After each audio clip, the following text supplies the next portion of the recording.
Hello everyone. Today we are going to be reflecting on our home ownership experience, and you're going to notice the light is green because we are actually going to talk a little bit about our money journey, financial journey, whatever you call it. But it's because we've actually been living in this condo that we bought about a year and a half ago. We bought it we closed, just to be completely sure what that is. We closed in November of 2020, and right now at the time of this filming, it is April 2022. So it's actually been almost literally exactly 1.5 years. So I'm going to first start and say that my name is Christine. For those who are new to my channel, I normally talk about technology consulting, careers, and just in general vlogging a little bit about my work life. And then explain yourself. Hello, my name is Addison Chen. I'm a technology consultant. Yeah. I am a developer. My boyfriend and I, we went to go buy a condo together about 1.5 years ago. At that point, we were together for about 3 to 4 years.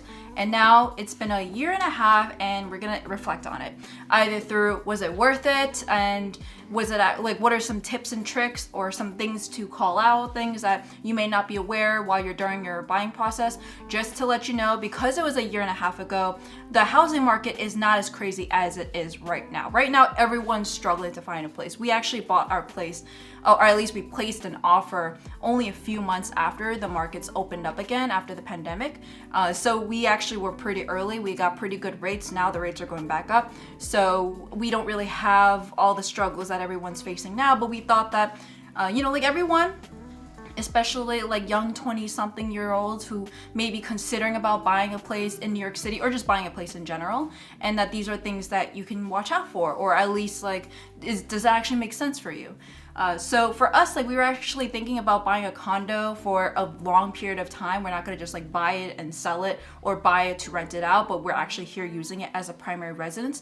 Right now, we're actually filming it in my little home office YouTube studio thing in our master bedroom. We have 2-bedroom, 2-bathroom condo in Brooklyn, particularly, and it's a condo. It's not a co-op, not a multifamily or anything like that. And so we're planning on having our family here in the future, as well as just living our lives. So like for example, this is our office, and we mostly spend our time in the office as well.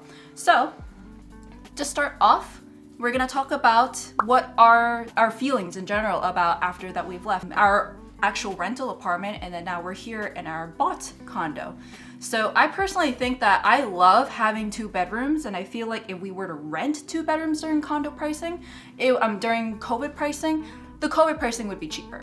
But here, now, like this is a perfect example of why renting actually wouldn't make as much sense. And I know a lot of people are actually thinking about buying now because the rents have gone way up again because everyone's coming back to New York City after the pandemic. Our mortgage price stays the same. Some things do increase through your actual like inflation, like for example our HOA dues that go up, and I think it's because of inflation. And with inflation, everything kind of goes up too, but our mortgage has not. The value of the house has actually also appreciated too, based off of how the market's doing, and our interest rates are the same. So we could actually refinance it, but then it would just go back up. So why would we do that? So we're keeping it to our 2.5%. We did buy points, by the way, and I'm not going to go into talking about how it is like to buy points or anything like that. You probably should be looking that up with your broker or anything like that. But when it came for us particularly, I like it because we have 2 bedrooms, and it's the cost of like as if 2 people were to rent a 2-bedroom apartment, in addition to like additional costs too. But if you were to really add up all of the monthly costs, it's almost exactly the same as a normal rental. I think right now the rentals are way higher in terms of monthly costs to like if you were to do like mortgage, HOA, home insurance, and your utilities all together, split between 2. But the difference is that we actually have an asset. And a lot of people have actually asked us, like, does it make sense to even have a place in the first place? Because nowadays it's like buying a place is like very old fashioned or old school. While I do think that that could be the case for some people or most millennials, because most millennials have a lot of student loans, or most millennials are also like jumping from one place to another. They may not care about staying in one place like we do. But for us, like because of the purpose of using this place as a primary residence where we're having our family in the future and we want to be close to family, like that kind of thing, it made sense to stay here. We actually even considered about going to other places in New York City further away from the city, but also maybe even leaving New York City. But we really like this place because actually when we were buying this condo, I was still at Accenture working remotely. And even if like post-pandemic, we would be going to the office, going to client site, it would still be the same. He's like working at Accenture anyways. Yeah. But now that I actually am at Google and it's hybrid, I actually enjoy the fact that we chose this neighborhood because now I can actually do an easy, quick commute. I'm like 5 minutes away from the closest subway station and then like a 20-minute subway ride to Google office. So it's so easy for me, and I'm glad that I actually chose this location, future-proofing that we're in a place with a good commute. And not to mention, we're in our 20s right now, so it's actually really nice to be able to go to the city if we want to, and eventually maybe like walk around the neighborhood. We love walking around the neighborhood. I feel like each time we stayed here, we loved our neighborhood even more and more. We're just exploring cool little restaurants and cafes and little nooks and cute neighborhoods and that kind of thing. I feel like I'm a grandma now, but a lot of the things that we grew to love this neighborhood. We liked the neighborhood, but we grew to love it, at least like when we were here. So what are your feelings and thoughts after that you made the purchase, and particularly like this condo or this neighborhood or just the buying process that we just bought it and not rented? Yeah, so I think after a year now since we purchased this condo here, I think it's been pretty good. Definitely I like the neighborhood here. I felt like it's more convenient than our old place in Williamsburg because we have more train stations that goes to like Manhattan pretty quickly and to Queens as well. So I like the convenience here, and again, I work remotely most of the time anyway, so it doesn't matter. So as long as I have a bigger space and in my own room compared to the old place we had, which was just the living room, we had like our two steps next to each other. Yeah. Now we have a bigger desk setup here. So it's definitely a big upgrade. Yeah, like actually a lot of times after work or on the weekends, I would probably be in the living room and he'd be here playing games or watching or whatever. And then before, at least, we were all stuck in the living room or someone has to go to the bedroom. Now we have 3 places to go.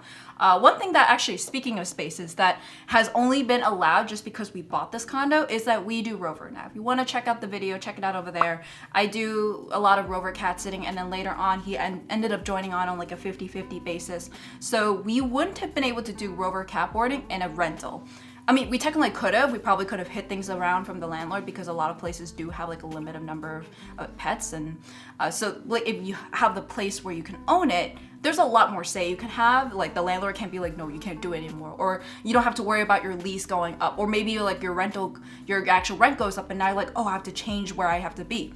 Here at least, like we have all of what we can do. So if we wanted to like convert a place, if we want to renovate, we could do that if we wanted to. We haven't renovated other than like tiny little adjustments here and there. Like, oh, and we'll get into that later. But something like Rover is that I always advertise that we have 2 bedrooms, and one we can isolate the cats, and then the Rover cats can kind of roam around from their dedicated bedroom into the living room, and vice versa. They can switch around, and then our cats will all coincide peacefully. They're never going to really attack each other unless we are there supervising, in which they've never actually attacked each other. If anything, was play fighting or supervised. But I would say that like it has really allowed us to have a lot of freedom in what we do in this space, like either working or doing Rover or just in general like doing whatever we want to do without worrying about a landlord saying like, hey, why did you paint this wall pink, or fixing like a faucet that actually I'll get into that later on the cons. But like it just had a lot of freedom with buying the place. I feel like that you wouldn't be able to do with a rental. So I guess like moving on. So what are the pros? Like I feel like those were just our general sentiments about this. I would say the pros would be the freedom, like I mentioned, about doing anything that you would want. You can't do everything within means, of course, but like you can do a lot of things that you want. If we wanted to, we could rent out the place. A lot of people actually in our building do rent out their condos, and we see it in the boards that, oh, we're looking to rent out our 1-bedroom kind of thing. And we could do that if we wanted to, but that's assuming we have another place. Number 2 that I really like about it is that because we bought this place, we could always actually take up refinancing and then use that money towards something else. We have built out a lot of equity. And number 3, which honestly probably is my favorite one, to be honest, is that all the mortgage interests, the actual property tax, even though they're high, they're all tax deductible. So while if I didn't buy a place, a lot of that actually comes back out through tax refund. So before I would have probably owed the government a lot of money, but now because of these, I actually probably gained money back. And not to mention, like, since we don't have kids going to school or anything, there's like the STAR tax credit, we get money back on that as well. So there's like a lot of different ways that people think like, oh, you're just throwing money away to the government or to insurance or to interest or all that kind of stuff, but you actually get that money back. There's actually some kind of financial like benefits to that. And so that was really cool that once I, like, at least like when we bought the place, it was November, and then we did the tax return, it was like only 2 months. It was like a tiny amount. But now this year, there was our first full tax year, full calendar year that we've gone through, and we did the tax return. We got a lot of money back. One thing that we did actually to talk about that is that we made sure, and this could be a tip for you too actually, if you do buy a place with a partner or with some other people, what we ended up doing is we alternated the payments. So for mortgages, we made sure that I pay, like, let's say odd number of months, and then he pays the even number of months. And because of that, we made sure that we know for sure who's actually paying what.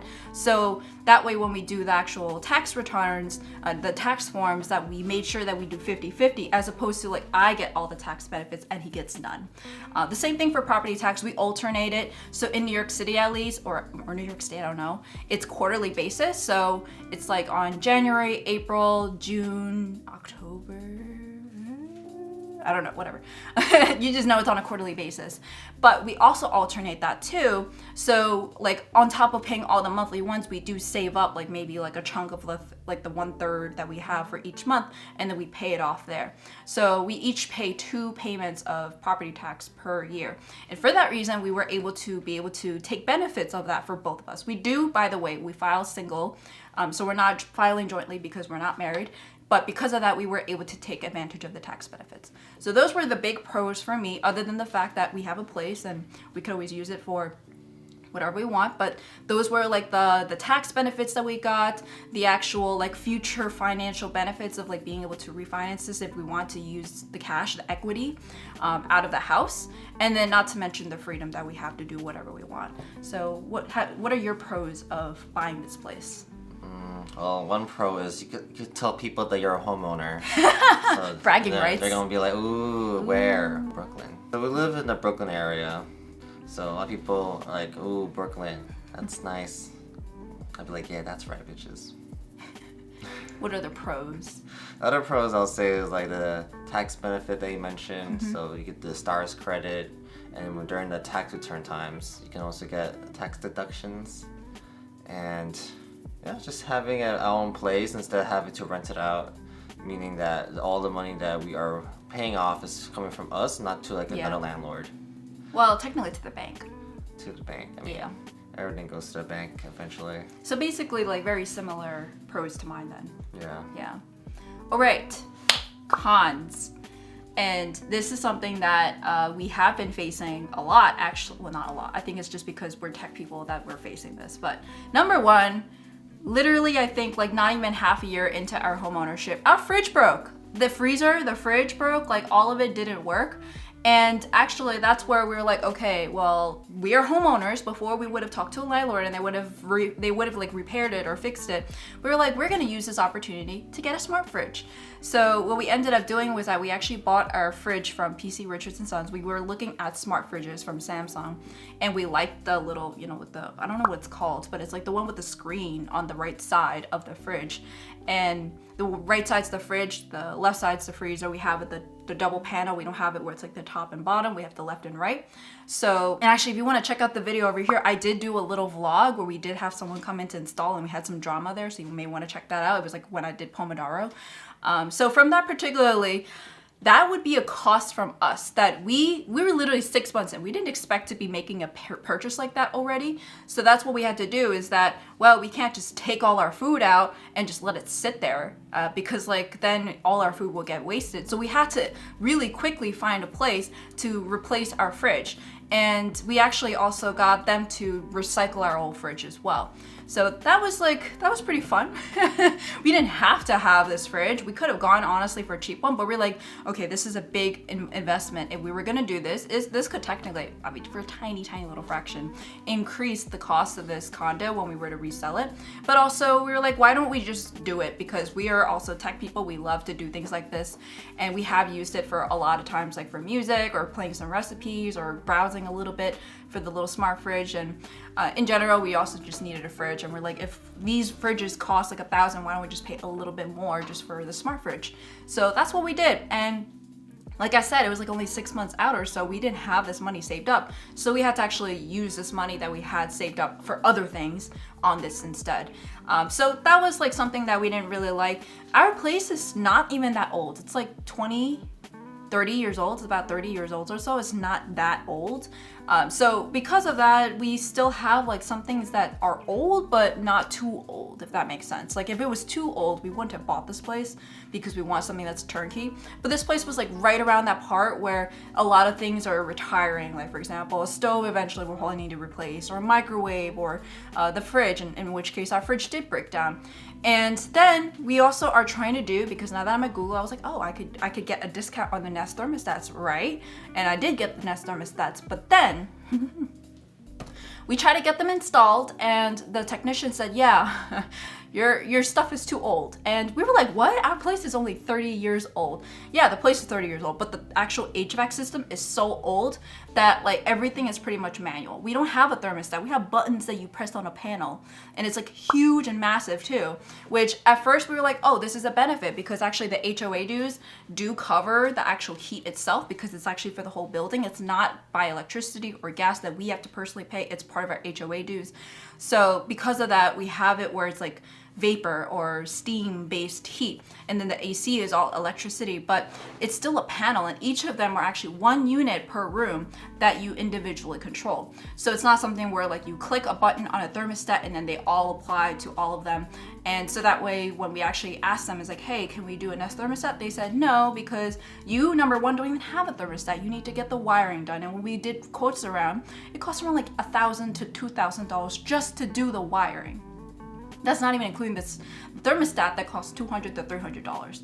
And that's just one. And each of those units do cost that amount of money just to do it for those one. So it's still pretty annoying that when you're buying a place, like if you wanted to do something that you normally wouldn't be able to do with a rental, you have to deal with those costs to be able to do it. At that rate, we're like, why don't we just buy a new HVAC system? But we don't need a new HVAC system. It works perfectly fine. We're just like, tech people that just would like to modernize our place a little bit. But that was something that we had to deal with. So one other thing that we are thinking about is like later on, because we're here for a while, we did all like the changes that we wanted to do first, like the painting, and we did contact paper on the countertops, and other things as well here and there. But there's also some small things that we're like, oh, eventually we're gonna have to make changes. We have popcorn ceiling in most of the rooms here. I don't know if it's bad or not, because they say that it's like because of asbestos, but this place was also built after there was a big asbestos thing with the popcorn ceiling. So I'm not sure. That might have to be changed eventually. It doesn't look nice, honestly, for if, let's say we were to sell this place, people are like, oh, it's popcorn ceiling, and then value will go down. But that was mostly what we had. And honestly, for the most part, I enjoy it. It's just us being picky about like, oh, we want a nice smart thermostat, or we want a nice smart fridge. That's just like the part of things that you want. We're lucky that we haven't had any issues like cockroaches, termites, and rats and all that kind of stuff, because we're in a condo. So if we were in a house, that would definitely be a bigger problem, because we'd be on the ground level. But there's like other things as well, that like living with other people in an apartment is, I mean, I think it's still pretty similar to if you live in an apartment, but the only difference is that our HOA dues did go up. Our actual like mortgage did not go up. Our property tax did also go up as well, when I think it was, I don't even know why, but it just went up like $200, $300. And like I said, it's quarterly, so it actually went up like maybe a total of $600 for the entire year. Still a lot of money. And our HOA, I think, went up like only $50, but still a lot of money over time. So that's just like something that, even though you think like you sealed the deal, there's still some things that are gonna go up, and you have to be aware of that, especially if you live in an area that's expensive and costs are gonna go up. So what are your cons? Do you have anything different from mine? Yeah, I think you basically cover everything on the cons. Yeah. I guess that's pretty much all the cons that we have. But in terms of like the actual reflection itself, I have no regrets buying this place. I feel like if I had student loans still, I would have maybe struggled and I would have probably gone for somewhere cheaper because that would be paying student loans, and I would want to pay them aggressively. I wouldn't want to pay the minimum of like $50 or $100 a month. I was paying like $1,000 a month just to get them out of the way and be able to get this place. But now we're actually even thinking about potentially, and this is something that we're floating for down the line when we do have the money and when we do have the time for it, is that we would buy another condo in this building to either rent out or use for like particularly just for Rover and our office. So this place would be like, right now we're in my particular office space in the master bedroom. This place would actually be our master bedroom, and then the actual other bedroom that we sleep in would probably be for the kids. And we just move our entire setup to that other condo that we would just literally walk to or go up the stairs to, or elevators, well, whatever you would say it. And then it would be a dedicated area for Rover as well as for our office. That is something that we're floating, but you know, like prices are gonna go up and we're still saving our money. And because there's just like a lot of things that we can do, we can maybe like invest on another place, or we can go to a completely different thing that's not even related to real estate. What are your reflections as to like your experience so far? I think, if anything, it really depends on like where you are in life right now. And if you want to live in New York, then buy a place. You have to think about the HOAs and mortgage or property tax. So I will recommend just renting, especially during this time of inflation going on. Yeah. And I think in general, buying a place is not for everyone, because if you buy a place, you're pretty much set for this place. You'll lose money if you sell immediately or sell very soon because of your the mortgage that you have, that or the closing costs, actually, to be able to recoup your closing costs again and to save your money again. So for us, like, it made sense because we bought points, so we actually have to stay at least 5 years to be able to gain our money back that we would have saved in interest starting from 5 points. So that's like our break-even point, is the 5 years, that's like the upfront cost that we paid to buy points to save the interest for later on. And so particularly from that is that when we were here, we get so much freedom, we get so much equity from it, and each time I'm like looking at my net worth going up. Our debt particularly is like our mortgage, but we did put in 20% for the down payment, and each time we're paying money off, we're getting an increased actual net worth as well. So that is pretty much it. And I think it's like nowadays a lot of millennials, as I mentioned before, they're always floating around to other places. They don't know where they're going to be heading, or maybe they live in a kind of environment where it doesn't make sense to stay in one place. Just with pandemic, I feel like a lot of people are kind of changing things around. You can buy a place and rent things out. That's people still do that all the time. But for primary residence, I feel like that's always changing. People are moving into more nomadic lifestyles, or they want to try different places out, or they have like so many different other priorities that it doesn't make sense to put in all their money towards the down payment. They probably want to invest in their business or in themselves or anything like that. And with the prices right now, like this is when people are like, oh, the rent is so high compared to a mortgage, but then your interest rate is also so high. So you have to think about trade-offs that you have to make. But particularly for us, because of the timing that we made, I really love this place. I love all the possibilities that come with it. Every time I talk about like all the benefits that come with it, and it just like makes sense for us, but it does not make sense for everyone. Any last words? What she said. Thank you, everyone. Make that bank for your kitties. Bye. Bye.